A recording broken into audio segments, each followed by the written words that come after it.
13 Clouds by James Thurber. Chapter 8. The black oak room was bright with flaming torches, but brighter with the light of Saralinda. The cold eye of the Duke was dazzled by the gleaming of 1,000 jewels that sparkled on the table. His ears were filled with chiming as the clocks began to strike. 1, said Hark. 2, cried Zorn of Zorna. 3, the Duke's voice almost whispered. 4, sighed Saralinda. 5, the Gollix crowed and pointed at the table. The task is done, the terms are met, he said. The Duke's cold eye slowly moved around the room. Where are my guards? He croaked. And where is Krang, the greatest of them all? I lured them to the tower, said Zorn, and locked them in. The one that's tied in knots is Krang. The Duke glared at the jewels on the table. They're false, he said.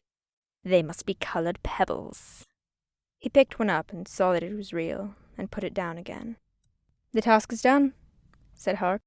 The terms are met. Not until I count them, said the Duke. If there be only one that isn't here, I wed the Princess Saralinda on the morrow. The figures in the room were still, and he could hear their breathing. What a gruesome way to treat one's niece, the Gollix cried. She's not my niece, the lame man sneered. I stole her from a king. He showed his lower teeth. We all have flaws, he said, and mine is being wicked. He sat down at the table and began to count the gems. Who was my father, then? The princess cried. The spy's black eyebrows rose. I thought the Gollix told you. But then, of course, he never could remember things. Especially, the Gollix said, the names of kings. Your father, said the spy, is good King Gawain of Yarrow. I knew that once, the Gollix said, but I forgot it. He turned to Saralinda. Then the gift your father gave to Haga has operated in the end to make you happy. The Duke looked up and bared his teeth.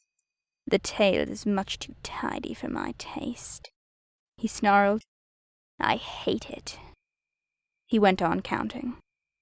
It's neat, said Hark, and to my taste, refreshing. He removed his mask. His eyes were bright and jolly. If I may introduce myself, he said, I am a servant of the king, the good King Gawain of Yarrow. That, the Gollix said, I didn't know. You could have saved the princess many years ago. The servant of the king looked sad and said, This part I always hate to tell, but I was under a witch's spell. I weary of witches, the Gollix said, with due respect to mother. The Duke's smile showed his upper teeth. I cannot even trust the spies I see, he muttered. His eye moved glassily around and he saw the Gollix. You mere device, he gnarled. You platitude, you Gollix ex machina. Quiet, please, the Gollix said. You gleaming thief. 998. The Duke was counting. 999. He had counted all the jewels and put them in a sack. There was none left on the table. He gave them all a look of horrid glee. The princess, said the Duke, belongs to me. A deathly silence filled the room. The Gollix turned a little pale and his hand began to shake. He remembered something in the dark, coming down from Haga's hill, that struck against his ankle, a sapphire or a ruby that had fallen from the sack. 1,000, groaned the Duke, in a tone of vast surprise. A diamond had fallen from his glove, the left one, and no one but the Gollix saw it fall. The Duke stood up and sneered. What are you waiting for? He shrieked. Depart! If you be gone forever, it will not be long enough. If you return no more, then it will be too soon. He turned slowly to Zorn. What kind of knots? He snarled. Turk's head, the young prince said. I learnt them from my sister. Begone! The cold Duke screamed again, and he bathed his hands in rubies. My jewels, he croaked, will last forever. The Gollix, who had never tittered, tittered. The great doors of the oak room opened, and they left the cold duke standing there, up to his wrists in diamonds.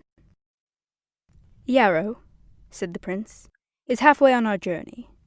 They stood outside the castle. "You'll need these," said the Gaulics. He held the reins of 2 white horses. "Your ship lies in the harbour. It sails within the hour." "It sails at midnight," Hark corrected him. "I can't remember everything," the Gaulics said. "My father's clocks were always slow. He also lacked the power of concentration." Zorn helped the princess to her saddle. She gazed a last time at the castle. "A fair wind stands for Yarrow," said the prince. The Gaulics gazed a last time at the princess. "Keep warm," he said. "Ride close together. Remember laughter. You'll need it, even in the blessed Isles of Ever After." "There are no horses in the stables," mused the prince. "Whence came these white ones?" "The Gaulics has a lot of friends," said Hark. "I guess they give him horses when he needs them. But on the other hand, he may have made them up. He makes things up, you know." "I know he does," sighed Zorn of Zorna. "You sail for Yarrow with us?" "I must stay a fortnight longer," Hark replied. "So runs my witch's spell. It will give me time to tidy up, and untie Krang as well." They looked around for the old device, but he was there no longer. "Where has he gone?" cried Sarah Linda. "Oh," said Hark, "he knows a lot of places." "Give him," Sarah Linda said, "my love, and this." Hark took the rose. The 2 white horses snorted snowy mist in the cool green glade that led down to the harbour. A fair wind stood for Yarrow, and, looking far to sea, Princess Sarah Linda thought she saw, as people often think they see on clear and windless days, the distant shining shores of Ever After. Your guess is as good as mine. There are a lot of things that shine. But I have always thought she did, and I will always think so. Epilogue. A fortnight later, the Duke was gloating over his jewels in the oak room when they suddenly turned to tears, with a little sound like sighing. The fringes of his glowing gloves were stained with Haga's laughter. He staggered to his feet and drew his sword and shouted, "Whisper!" In the courtyard of the castle, 6 startled geese stopped hunting snails and looked up at the oak room. "What slish is this?" exclaimed the Duke, disgusted by the pool of melting gems leering on the table. His monocle fell, and he slashed his sword at silence and at nothing. Something moved across the room, like monkeys and like shadows. The torches on the walls went out, the 2 clocks stopped, and the room grew colder. There was a smell of old unopened rooms, and the sound of rabbits screaming. "Come on, you blob of glop!" the cold Duke roared. "You may frighten octopi to death, you gibbous spawn of hate and thunder, but not the Duke of Coffin Castle," he sneered. "Now that my precious gems have turned to thlap, living on alone and cold is not my fondest wish. On guard, you musty sofa!" The total gleeped. There was a stifled shriek, and silence. When Hark came into the room, holding a lighted lantern above his head, there was no one there. The Duke's sword lay gleaming on the floor, and from the table dripped the jewels of Haga's laughter, that never last forever, like the jewels of sorrow, but turn again to tears a fortnight after. Hark stepped on something that scorched beneath his foot and flobbed against the wall. He picked it up and held it near the lantern. It was a small black ball, stamped with scarlet owls. The last spy of the Duke of Coffin Castle, alone and lonely in the gloomy room, thought he heard, from somewhere far away, the sound of someone laughing.